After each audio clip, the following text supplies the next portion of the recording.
क्या आप जानते हैं कि प्राचीन भारत की व्यवस्था हजारों वर्षों तक सफल क्यों रही? इसका एक मुख्य कारण था वैदिक वर्णाश्रम धर्म। वर्णाश्रम का अर्थ है समाज और जीवन को भगवान की सेवा के लिए व्यवस्थित करना। ब्राह्मण ज्ञान और आध्यात्मिक मार्गदर्शन देते थे। क्षत्रिय समाज की रक्षा और शासन करते थे। वैश्य कृषि, गौरक्षा और व्यापार का कार्य करते थे और शूद्र अन्य सभी वर्गों की सेवा करके समाज को सहयोग देते थे। इसी प्रकार ब्रह्मचर्य, गृहस्थ, वानप्रस्थ और संन्यास, ये 4 आश्रम मानव जीवन को क्रमबद्ध और सफल बनाते थे।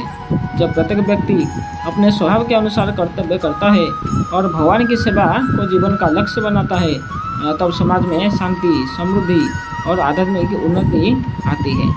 इसलिए श्रील प्रभुपाद ने कहा था कि वर्णाश्रम व्यवस्था मानव समाज की आवश्यकता है। धन्यवाद। हरे कृष्ण।